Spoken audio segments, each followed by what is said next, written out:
त्रिपुरा खेत मजूर यूनियन ने हस्ते मालेमुंग पांदा कितिंगे सुनामुरा रवींद्र चम्मनिव काशा कौक्लाम नि पांदा खलाइजाक दिनै डिसेम्बर तनि दक सालमरि चासलनि सिमि सालनै रमै अ हस्ते मालेमुंग पांदा खलाइजाकनाय तै आरो जुदा जुदा त्रिपुरा खेत मजूर यूनियन ने आदं रगबो फाइ मानजाक फायानो दिनै चासलो समतजाक पांदाव कक नारक फाइका हस्तेनि कचा मन्त्रियकरा मानिक सरकार कक नारकना थांगै बताबुकनि हापांगो तंनाय बीजेपी बदलनो सेजावै कक नारखा तै सामुं ताङै जानाय गोबांमा रेगानि सामुं तांनाय हुकबार खलनि रगनि मानताय सक्तनो तैयै कक नारखा कचा मन्त्रियकरा मानिक सरकार असल बनकारी बतंगो कास्को राधा बल्लभ देवनाथ तांगफां श्यामल दे सर्वभारतीय कृषक आदं बानुलाल साहा कन्वेनार एमएलए श्यामल चक्रवर्ती खबै कबनि जुदा जुदा आदंग সম্প্রদায় নির্বিশেষে এমনকি আমি বলবো রাজনীতিগতভাবে শ্রেণীর দৃষ্টিভঙ্গিগত দিক থেকে খেত মজুর ইউনিয়ন যে ভাবনায় চালিত হয় তার বিরোধী ভাবনা নিয়ে চলে এদের মধ্যেও যারা গণতান্ত্রিক তারা যদি সাহায্যের হার বাড়িয়ে না দিতে সহযোগিতা না করত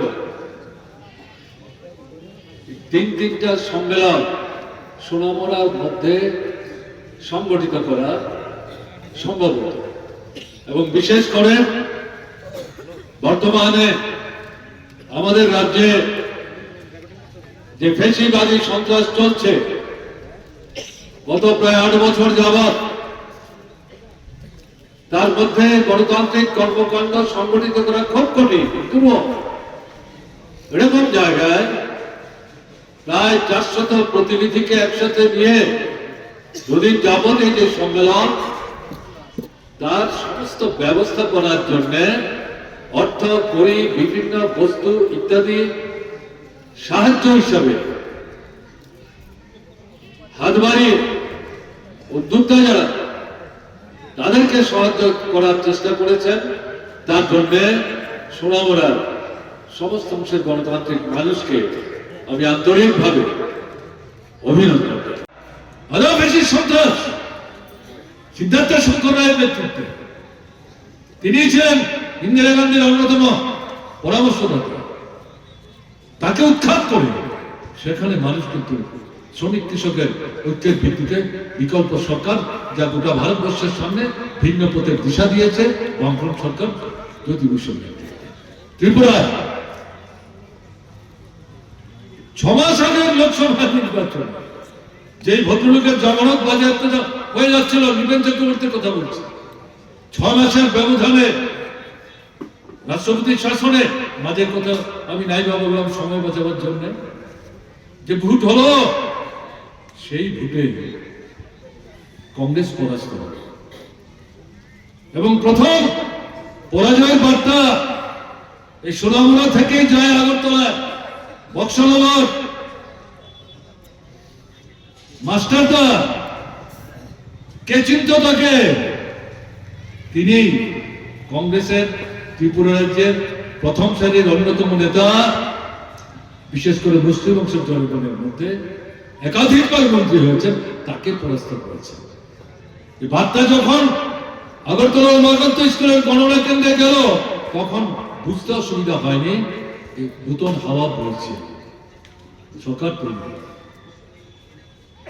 সন্ত্রাসবাদীদের কাজের জন্য এই সরকারটাকে উচ্ছেদ করে কংগ্রেস যুব সমিতি আদাপিশিশ্বরী সন্ত্রাস কায়েম করেছে ত্রিপুরার মানুষ 350 উপর কংগ্রেস খুন হয়েছে এদের হাতে তাদের মোকাবেলা করে আবার বামফ্রন্ট সরকার প্রতিষ্ঠিত করেছে দশকদের কাজে এই অভিজ্ঞতাগুলো তো কল্পিত না আন্তর্জাতিক জাতীয় আমাদের রাজ্যের এটা মাথায় রাখতে হবে অত্যাচারীরা শোষকের স্বার্থের রক্ষকরা দীর্ঘদিন ক্ষমতা টিকিয়ে রাখতে পারে কিন্তু আপনি এরা চলে যাবে এটা মনে করার কোনো কারণ মানুষকে জাগাতে হবে সচেতন করতে হবে সংঘবদ্ধ করতে হবে এই যে কাজ কারা করবে ক্ষেত মজুরদের মধ্যে আমাদের রাজ্যের ক্ষেত মজুর বন্ধুদের যে সংগঠন কৃষকদের মধ্যে কৃষকদের যে সংগঠন, উপজাতিদের মধ্যে উপজাতি গণমুক্তি পরিষদ,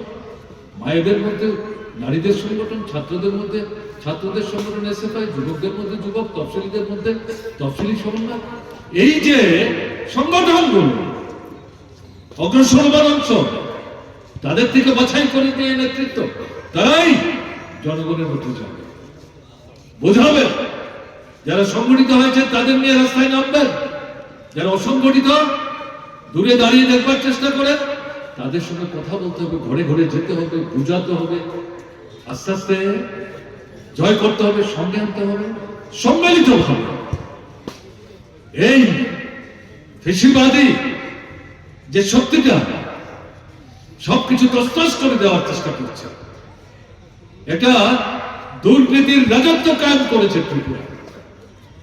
কি সরকার, কি এডিসি, আইনের শাসন, এখানে জঙ্গল বিরাজ করছে। মায়েদের উপর আক্রমণ, অত্যাচার, বিভৎস, তার ব্যাখ্যার বাইরে। এই যে পরিস্থিতি চলছে, এই পরিস্থিতির হাত থেকে বেরোতে ভোটের অধিকার ছিনিয়ে নিচ্ছে। তাই আপনি যখন কথা বলতে চান, মন্ত্রীর বাড়িতে ঢুকতে পারেন না, লাঠি পেটা খেয়ে ফিরতে হবে। কারণ তারা জানে আমরা তো মানুষের ভোটে জিতিনি, আমরা তো বাক্স ভেঙে মাসুমেন যারা, তাদেরকে কিছু চা মিষ্টির পয়সা আর এই 7 দিন 10 দিন কাজ করেছে তার জন্য কিছু পয়সা হাতে দিয়ে তাদের দৌলতে আমরা সরকার এসেছি। এদের জন্য দরজা খুলে রেখে একটা কথাবার্তা কি শুনতে হবে, দরকার নাই। আবার 5 বছর পর দেখা যায়। এরকম ভাবনা নিয়ে যারা চলবার চেষ্টা করছে, তাদেরকে ক্ষমতায় বসে থাকতে দেবে, এদেরকে বিচ্ছিন্ন করতে হবে। কথা বলার অধিকার, মত প্রকাশের স্বাধীনতা, ভিন্ন মত ব্যক্ত করা, সরকারের সমালোচনা করা, আন্দোলন করা, সংগ্রাম করা, সংগঠন করা, ধর্মঘট করা, কাজের জায়গায় স্বাস্থ্যকর পরিবেশ, মেয়েদের রাতের কাজের জন্য নিরাপত্তা, দিনের বেলাও মেয়ে পুরুষ যেখানে কাজ করে মেয়েরা যাতে নির্বিঘ্নে কাজ করতে পারে, এই সমস্ত নানা বিষয়, এই সমস্ত অধিকার আক্রান্ত হচ্ছে। এবং বিচার ব্যবস্থা, অনেকের এখনো মোহ আছে নিরপেক্ষ। কেন বলেছে নিরপেক্ষ? মাঝে মধ্যে দু একটা ছোটখাটো বিষয় অবস্থান গ্রহণ করছে, কিন্তু সামগ্রিক ভাবে যদি বিশ্লেষণ করা যায় তাহলে দেখা যাবে এই শাসক যারা শোষণের স্বার্থে শোষকদের প্রতিনিধি হিসেবে রাষ্ট্রটা নিয়ন্ত্রণ করছে, চালাচ্ছে, সেদিনের কংগ্রেস, আজকের বিজেপি, তাদের সাথেই বিচার ব্যবস্থার ভূমিকা নেওয়ার চেষ্টা করছে। ব্যক্তিগতভাবে কোন বিচারক ভিন্ন মতাবলম্বী হতে পারেন, তার অবস্থান ভিন্ন হতে পারে, কিন্তু তিনি তো বেষ্টিত, তার থেকে আলাদা করে কি করে বেরোবেন? দেখছিলেন আপনারা বিরোধী রাজনৈতিক দলের সরকারগুলো তাদের রাজ্যের কতগুলি গুরুত্বপূর্ণ বিষয়ে আইন পাস করছে রাজ্যপালের মতের জন্য। রাজ্যপাল তার উপর চেয়ার চেপে বসে আছে মাসের পর মাস, বছর পর বছর। এ নিয়ে যখন মামলা হলো 2-3টে রাজ্য থেকে, সুপ্রিম কোর্টের সদ্য অবসরপ্রাপ্ত বিচারপতি দারুণ সিদ্ধান্ত নিয়ে বললেন যে না, অনন্তকাল এভাবে চেপে যাওয়া যাবে। একটা নির্দিষ্ট সময় উল্লেখ করে বললেন এই 3 মাস বা 4 মাসের মধ্যে যদি রাজ্যপাল অথবা রাষ্ট্রপতি মত না দেন তাহলে ধরে নিতে হবে এই সম্পর্কে তাদের ভিন্ন কোনো বক্তব্য নেই, এবং সেই রাজ্যের সরকার এটাকে আইন হিসাবে গ্রহণ করে কার্যকরী করতে পারে। এই করেও যখন বুঝতে পারছেন রাষ্ট্র ক্ষমতা ধরে রেখে শোষকদের স্বার্থ রক্ষা করা সহজ হবে, মানুষ মেনে নেবে না। সর্বশেষ যে জায়গাটা সেটা হচ্ছে ভোট, তার উপর আক্রমণ কেন্দ্রীভূত হচ্ছে। ত্রিপুরাতে চলছে, বিশেষ করে 18 নির্বাচনের পর পঞ্চায়েত থেকে আরম্ভ করে লোকসভা, দেশের বিধানসভা নির্বাচন। সোনাগুলো আপনাদের অভিজ্ঞতা কি, ত্রিপুরার অভিজ্ঞতা কি? প্রচুর ভোটের অধিকার হরণ করে নিচ্ছে। এতে শুধু ত্রিপুরা দিয়ে করলে হবে না, তার তো দেশ চায়। ত্রিপুরাতে লোকসভার আসন হচ্ছে 2টো, এই হিসেব তাদের কাছে আছে। এই জায়গায় ভোট বন্ধ করার দুঃসাহস দেখাচ্ছে। ভবিষ্যতের কথা ভবিষ্যৎ বলবে।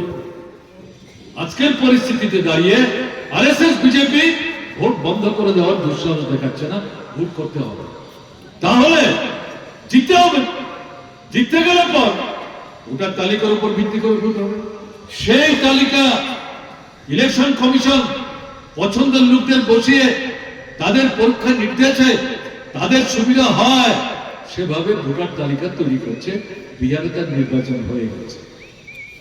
তথ্য আস্তে আস্তে কিন্তু আসতে শুরু করেছে। অপেক্ষা করুন, বহু নতুন তথ্য আসবে। আমি উল্লেখ করি